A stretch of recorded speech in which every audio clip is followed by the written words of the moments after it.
espacio patrocinado por el Colegio Oficial de Fisioterapeutas de las Islas Baleares. Tu salud en buenas manos. Ante una lesión no te la juegues. Acude a un fisioterapeuta.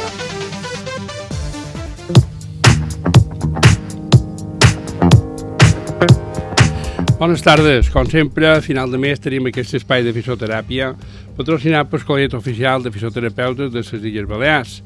Avui, tema nou de fisioteràpia, que ens acompanya en Daniel Jimeno Herbas, fisioterapeuta. Buenas tardes, Daniel, ¿cómo estás?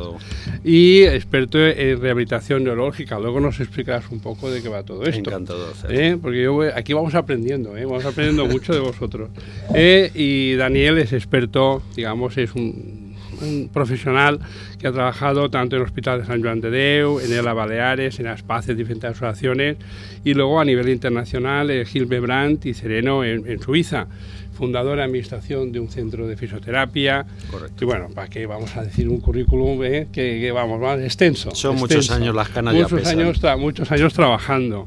Y además dedicarte a un tema que es bastante delicado. O sea, no es el tema del fisio que sale al campo de fútbol, sino que es el tema de la neurología. No, yo creo que el tema de la neurología en particular, porque yo creo que cada día los fisioterapeutas nos vamos especializando más en áreas diferentes.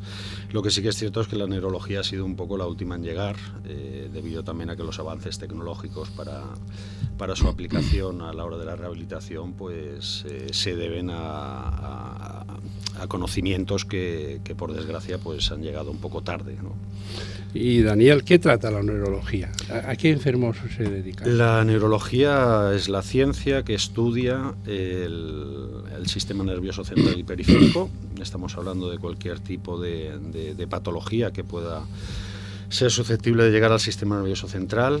Estamos hablando del cerebro, básicamente, y la médula espinal, que es la que controla el resto del cuerpo, los movimientos y de consecuencia lo que nos permite movernos. ¿Y una persona con esa patología, cómo lo definirías? ¿Una persona que no tiene movimiento? Pues mira, las patologías neurológicas, por desgracia, existen dos vertientes, digamos, a nivel central más importantes. Están las traumáticas, ya puedan ser derivadas de un accidente, como un traumatismo encefálico, o por un accidente cerebrovascular, como puede ser un ictus. Y después tenemos las degenerativas más clásicas, como pueden ser el Parkinson, la esclerosis múltiple, la esclerosis lateral amiotrófica. Y todas ellas suelen cursar con graves problemas y déficits de movilidad, pero también suelen cursar con dificultades tanto cognitivas, memoria, planificación, como con dificultades cardiovasculares. Y en el tema, ahora que dices tú de tal, también hablamos de Parkinson, de Alzheimer, por ejemplo, que hoy está tristemente de moda. Alzheimer, sí, con unas tasas de incidencia muy altas. También muy está altas. dentro de aquí. Correcto. Y luego para el tema de la ¿cómo se detecta la sintomatología de una persona que pueda tener algún problema de ese tipo? Pues si hablamos de enfermedades degenerativas, son procesos generalmente muy lentos. Quizás la más agresiva es la lateral amiotrófica, pero en otros casos suelen cursar a partir de los 40, 45, 50 años. Esta tasa también ha disminuido bastante, yo creo que por falta también de diagnóstico previo. Pero bueno, un día me tropiezo, otro día no consigo abrir o cerrar bien un bote. Suelen ser en funciones básicas de la vida cotidiana, donde los pacientes o los propios familiares pues empiezan a detectar problemas de movilidad o incluso problemas cognitivos, como por ejemplo de memoria. Y esa carencia, claro, de la familia, en esos procesos que lleváis vosotros con personas con este tipo de problemas, ¿la familia se implica también? ¿Se tiene que implicar en esos temas? La familia es la parte fundamental, porque mientras otro tipo de patologías sí son más susceptibles de que un individuo las pueda gestionar, cuando estamos hablando de problemas neurológicos, como me reitero, ¿no?, afectan a demasiadas funciones de la persona y del ser humano, acaba afectando directamente a las familias. Ten en cuenta que una persona que haya sufrido un ictus, por ejemplo, que recién sale del hospital proceso subagudo, se suelen encontrar en sillas de ruedas, con lo cual hay que adaptar los domicilios. Las familias tienen que hacer de coterapeutas o tienen que hacer de coenfermeros. E incluso de cuidadores principales, lo que hace que las familias tengan que tirar de todos los recursos que tienen e incluso en muchas ocasiones tener que dejar sus puestos de trabajo para poder cuidar. Bueno, yo, Daniel, hay un tema que aparte de siempre, cada mes lo estamos hablando siempre, de compañeros y compañeras de fisioterapeutas que han pasado por aquí, y siempre hablamos de la familia, siempre decimos, la familia se involucra, la familia tiene que estar. ¿Vosotros preparáis a las familias para ese tipo de enfermedades? ¿O simplemente lo tratáis y decís, hay que hacer esto? Pero tratáis también a la familia, lleváis también un aspecto humano, psicológico, de empatía, porque a veces, yo digo que el fisio, como hace muchas veces daño cuando trata, esa empatía se rompe. Esto hemos hablado muchas veces aquí, pero es verdad que siempre hablamos de la familia como un soporte estratégico delante de una patología, muchas patologías que tratáis vosotros. Vosotros habláis con la familia, tratáis a la familia y decís, oye, mira, cuidado, hay que hacer esto, hay que hacer aquello.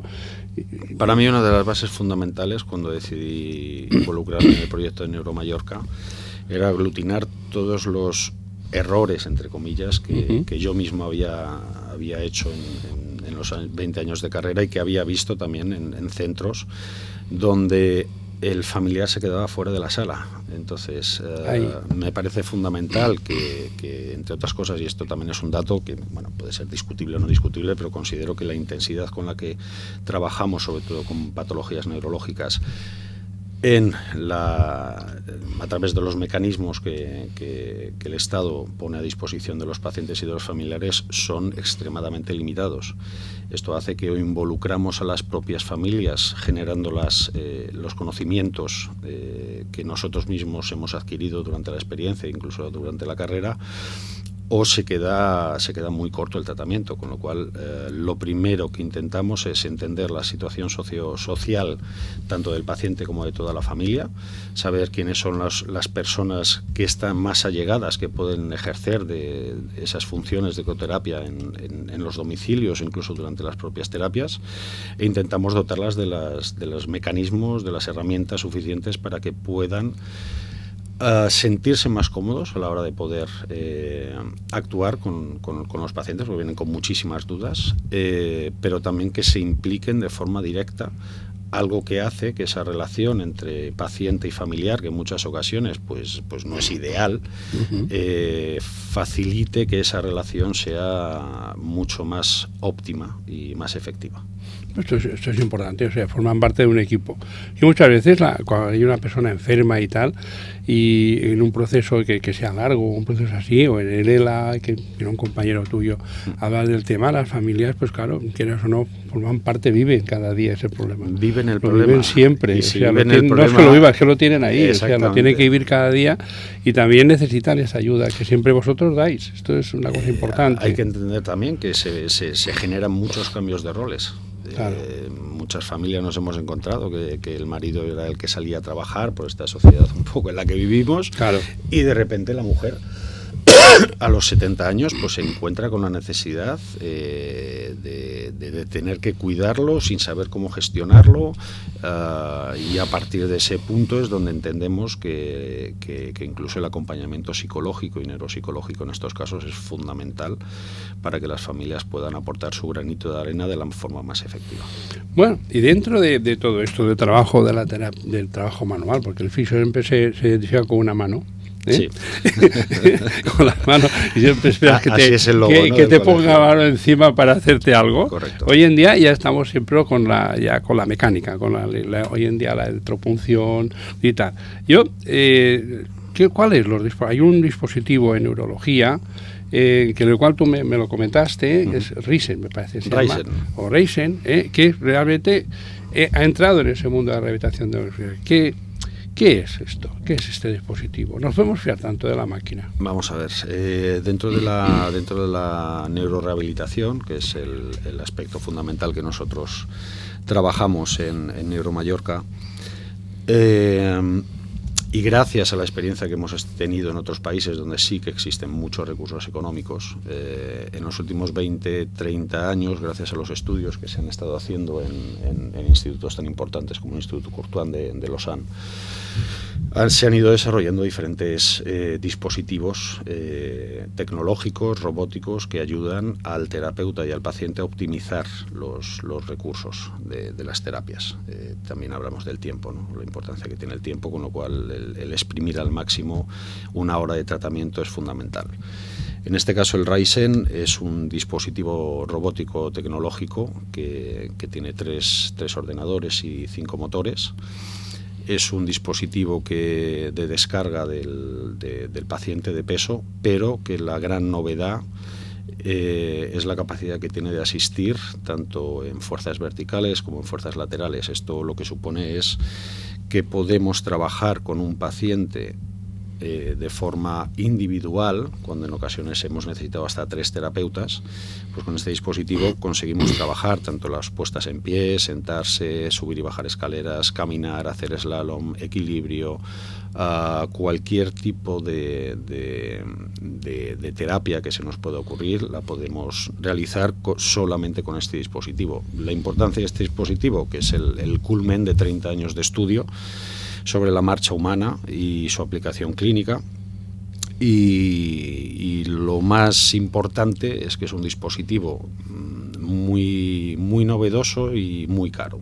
Esto lo que supone es que la infraestructura que requiere para poder tenerlo en ciertos centros es muy grande, y la aportación económica que hay que hacer para poder disponer de él también es muy grande. Actualmente existen 13 dispositivos de este tipo en el mundo. Cada vez está creciendo más exponencialmente este tipo de dispositivo en centros de todo el mundo, y en España contamos con 2 actualmente en activo. Uno está en Madrid y el otro tenemos la enorme fortuna de tenerlo aquí en Baleares. Pues sí, pues somos pioneros. Podemos decir por fin medida, ¿no? Que en Baleares somos pioneros en algo, sí. ¿Y en qué considera que el Ryzen es importante para la rehabilitación neurológica? Hasta ahora los dispositivos que se habían utilizado en neurorehabilitación eran dispositivos que limitaban en exceso la movilidad del paciente y que prácticamente solamente era una descarga de peso y poco más, ¿de acuerdo? Entonces, en 2012, el laboratorio del Instituto Courtois publicó en la revista Science un artículo que se llama, lo voy a leer porque es más fácil, restaurar el control voluntario de la locomoción después de la parálisis en la lesión medular. Este ha sido el hito más importante que se ha conseguido en neurorehabilitación como estudio. Consiguieron entender que el ser humano no se mueve en una cinta de marcha.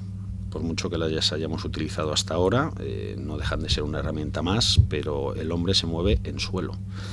Y hasta ahora todos los dispositivos eran unos dispositivos que limitaban el movimiento y que además te tenías que estar moviendo en una cinta de marcha, que es la cinta de marcha la que te delimita el paso. Uh-huh.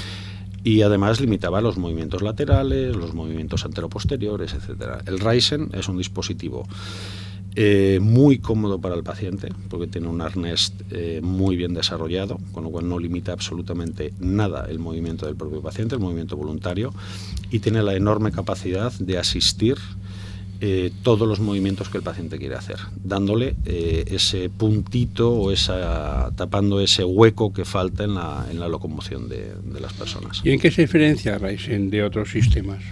¿Hay otros sistemas análogos o parecidos o tal?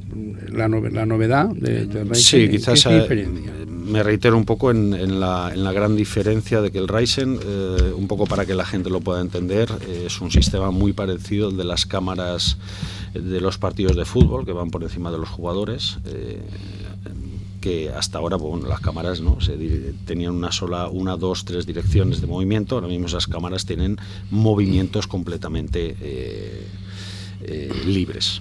En este caso el Ryzen facilita esto, ofrece un grado de seguridad prácticamente del 100%, pacientes que no son capaces de mantener la bipedestación, de mantenerse de pie, que no son capaces de generar una marcha Con el Ryzen tenemos la seguridad absoluta de que podemos interactuar con el paciente a distancia sin peligro de que el paciente se caiga. ¿Y ya tenéis resultados con la aplicación de la aparatología? Yo te voy a hablar de dos resultados, los resultados que se han hecho en estudios y los resultados que nosotros hemos tenido después de casi 2 años de uso del Ryzen. En 2017 Miñarot y sus colaboradores hicieron un estudio con 9 pacientes con lesión medular e ictus y descubrieron que después de 1 hora de entrenamiento la mejora de los registros cinemáticos y cinéticos, básicamente es cómo se mueve la persona, durante la marcha mejoraban y sobre todo se preservaban sin la asistencia después del robot. Quiere decir, el robot ayuda a la terapia, pero gracias a este dispositivo los estudios, insisto, de 2017 han demostrado que después tienen una continuidad cuando no se está utilizando el robot. Y Daniel, pues, ¿puedes contarnos algún caso concreto? ¿Puedes explicarnos a ver alguna cosa, alguna experiencia, algún caso que...? Pues tenemos 4 casos, yo creo que muy diferenciados, también para que no se derime solamente sobre los problemas neurológicos. Insisto, un poco me reitero en lo que había dicho previamente, ¿no? que aquí existen también problemas cardiovasculares, ortopédicos importantes. Tenemos un caso de Jaime, por ejemplo, que no solamente sufrió un ictus muy severo, además es una persona muy grande, mide casi 2 metros y 100 y pico de kilos, y tenía una recidiva constante de ingresos por problemas cardiovasculares. Le propusimos hacer una terapia intensiva con nosotros, con el uso del Ryzen, lo que nos permitía pasar de unos 20 metros de marcha durante 1 hora.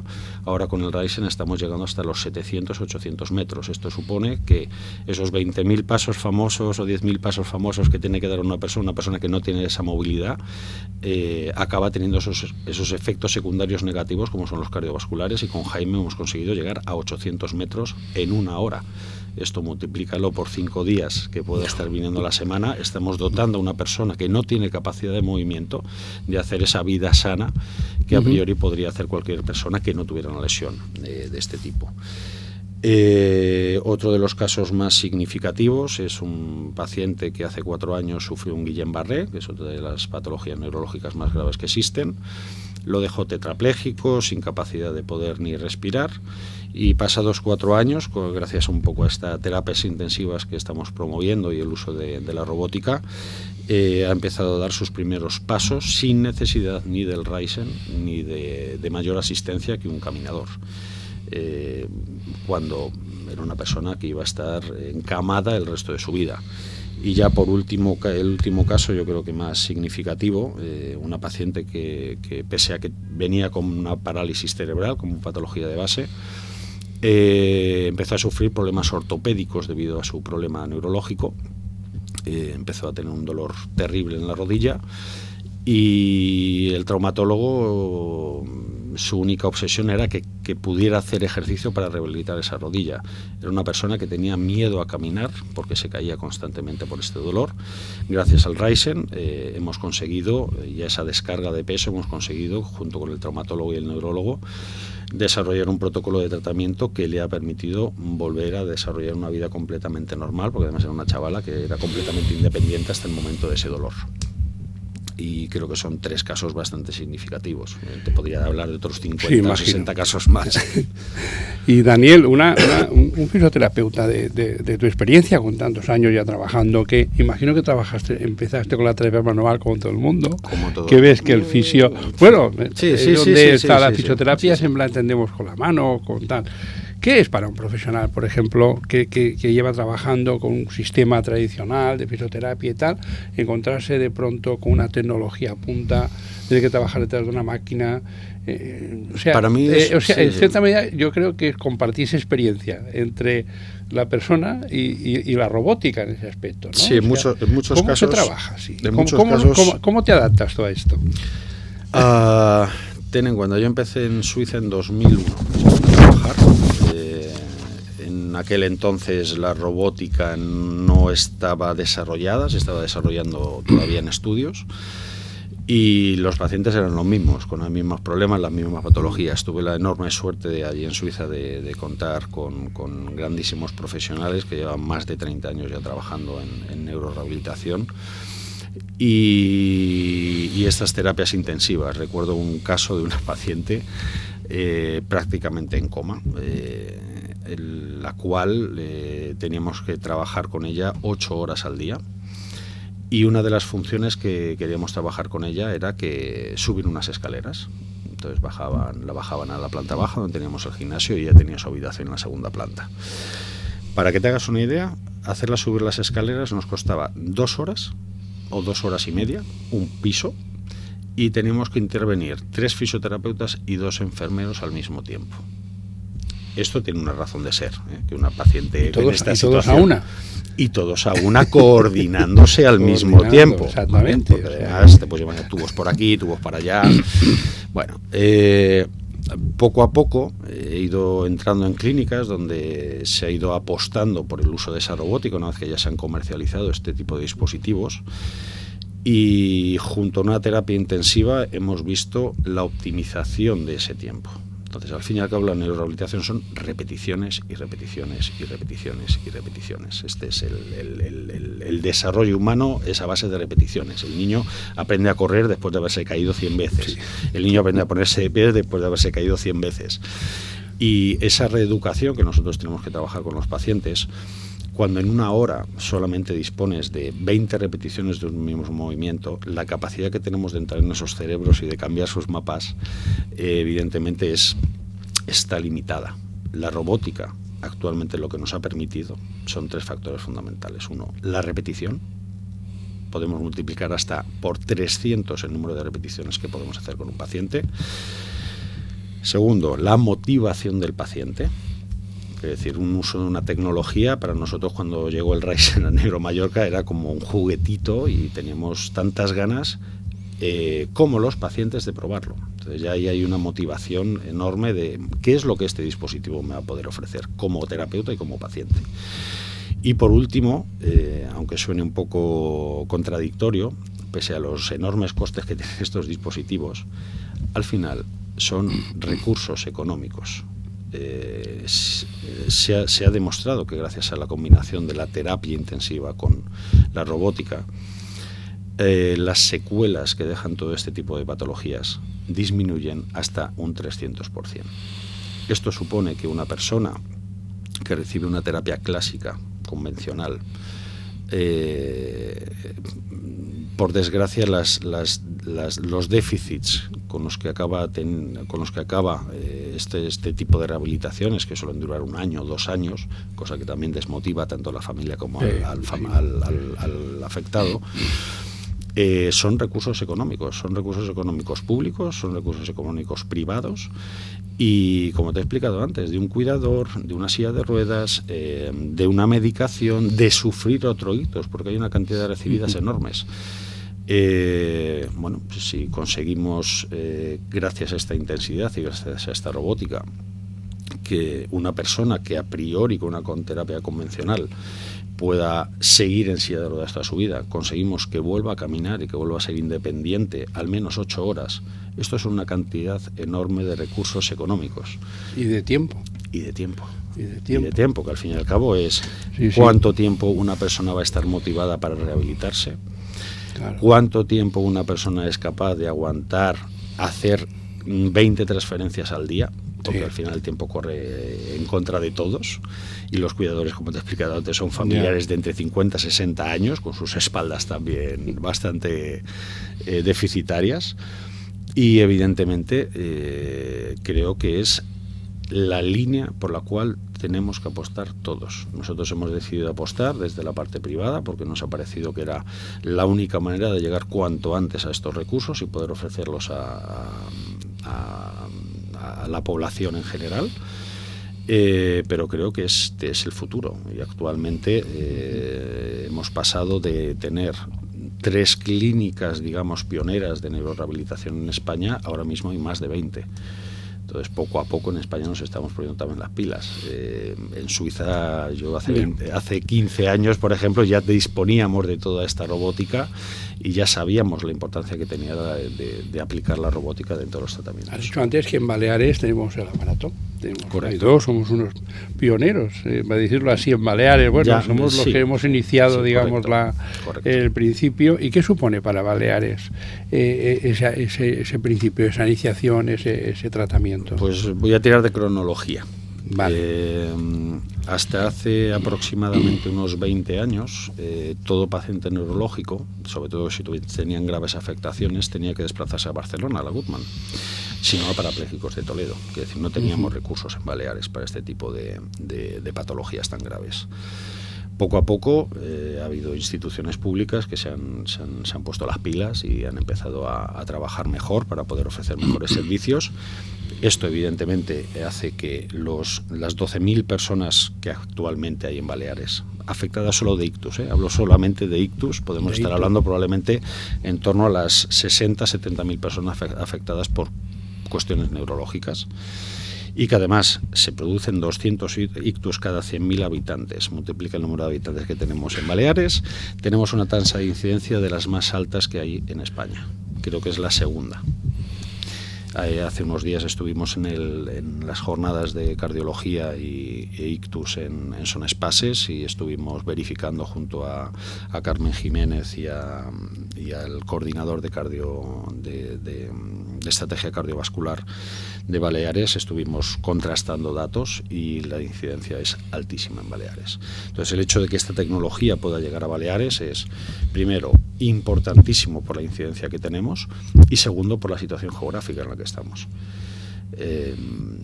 Sabemos que en muchas ocasiones tenemos que salir de las islas con los costes que genera, con los problemas familiares que generan las familias, y el hecho de poder ir apostando, aunque sea desde la parte privada, por esta tecnología es fundamental para que el mallorquín, el ibicenco, el menorquín y el formenté se sientan cuidados y sobre todo que dispongan de todos los recursos que son fundamentales. Y en que, bueno, el centro, ya hemos dicho, tenemos el aparato, tenemos todo. Dice, ¿quiénes se benefician de ese sistema? Aparte del tema neurológico, personas con ictus, o sea, tenéis un amplio abanico de gentes con diferentes patologías. Sí, no solamente... no hablamos solo de ictus, hablamos de Alzheimer, hablamos... Exacto, evidentemente... nosotros hemos iniciado la apuesta por la parte neurológica. Pensábamos que el Ryzen, pues bueno, la aplicación iba a ser limitada. Y como te he explicado antes, también en Neuromallorca estamos desarrollando unas evaluaciones del sistema nervioso autónomo a través de la variabilidad del ritmo cardíaco, es decir, una prueba para ver con qué intensidad podemos trabajar con los pacientes, qué dificultades cardiovasculares puedan encontrarse. Esto ha sido gracias a Gabriel Colom, un compañero de la clínica, y al resto del equipo, como son Berle, Laura y Ernest, que hacen un trabajo maravilloso. Y hemos visto que la aplicación cada día nos sorprende más, porque la aplicación no solamente la estamos llevando a problemas neurológicos como puede ser un ictus, una lesión medular, un parapléjico, un tetrapléjico, sino que estamos viendo que en pacientes como el que te he explicado antes, con graves problemas cardiovasculares, pese al ictus, podemos desarrollar protocolos cardiovasculares con pacientes con movilidad reducida, y la movilidad reducida no solamente se debe a problemas neurológicos. Y ya el último abanico que hemos empezado a trabajar, que nos está dando muy buenos resultados, es el trabajo con traumatología. Entonces, muchos pacientes con prótesis de cadera, prótesis de rodilla o graves dificultades traumatológicas que necesitan de una descarga de peso, pero también de una reeducación de los movimientos, estamos viendo que están teniendo muy buenos resultados, con lo cual la aplicación es amplísima. Y trabajáis también con equipo multidisciplinar, imagino vosotros, traumatólogos, sí, psicólogos, y creo que tiene que ser también importante el trabajo de equipo, ¿no? Sí, dentro de la neurorehabilitación es fundamental que exista una transdisciplinariedad. Actualmente en el centro contamos con fisioterapia, contamos con neuropsicología, logopedia. Nos gustaría contar con terapia ocupacional cuanto antes y evidentemente hemos generado una cadena de profesionales adyacentes desde neurólogos, neurofisiólogos, traumatólogos, optometristas comportamentales, que hacen que estos abordajes tan holísticos que requiere un paciente con tantas dificultades podamos abordarlos desde cualquier punto de vista. Bien, Daniel, ¿y cuál es el mensaje que quieres transmitir? Independientemente, imagino cuál es. Vamos a hacer lo que podamos para curar a todo el mundo. No, esto y ya, es complicado, esto, ¿no? Se sale ya de esa fe, ¿no? Se hablaba mucho siempre, hay que tener fe, no, se ha acabado la fe. Ahora ya podemos hablar de evidencia científica, podemos hablar de enormes y grandes profesionales muy, muy bien cualificados, que además han tenido experiencias internacionales. En nuestro caso estamos hablando de hasta en 7 u 8 países, en están nuestros profesionales trabajando y desarrollando su profesión, y esto ha facilitado y facilita que todas las personas que tengan una afectación de este tipo van a encontrar un lugar donde van a poder ser escuchadas, tratadas y sobre todo con, ya insisto, no con fe, sino con verdadera esperanza de que sus problemas van a poder ser resueltos. ¿Dónde estáis vosotros? Bueno, pueden dirigirse al Colegio de Fisioterapeutas, solicitar información, o directamente a vosotros. O ¿no? En la página web de Neuromallorca. De todos modos, estamos enfrente de la Quirón Palma Planas. Nos parecía fundamental estar en un ambiente hospitalario, clínico, donde tenemos a disposición y a menos de 20 metros podemos disponer de todos los profesionales que este tipo de pacientes y sus patologías y sus familiares requieren. Bueno, a mí lo que me satisface de todo esto es que no hablamos de fe, como dices tú, sino que hablamos de resultados. Correcto. Y eso creo que es importante. Correcto. Y lo que también es importante, y siempre lo digo, el trabajo de la fisioterapia que muchas veces no está reconocido o no está visto y tal. Y lo que también es importante, que detrás de esa tecnología, detrás de esa robótica, haya siempre un buen profesional.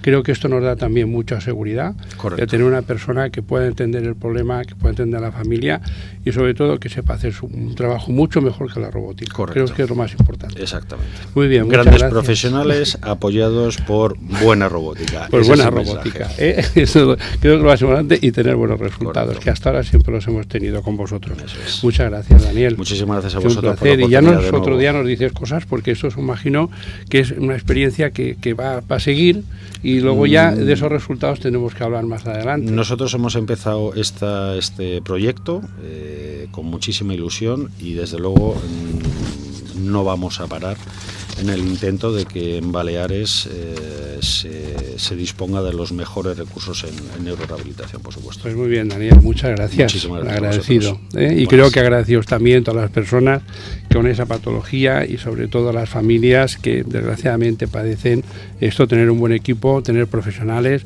y tener siempre ese apoyo que siempre dais vosotros, porque yo siempre digo que el fisio, hay que crear esa empatía para ser un buen fisio. Hay que nacer para ello, desde luego que sí. Para ello. Muchas gracias, Daniel. A vosotros. Buenas tardes. Bien. Espacio patrocinado por el Colegio Oficial de Fisioterapeutas de las Islas Baleares. Tu salud en buenas manos. Ante una lesión, no te la juegues. Acude a un fisioterapeuta.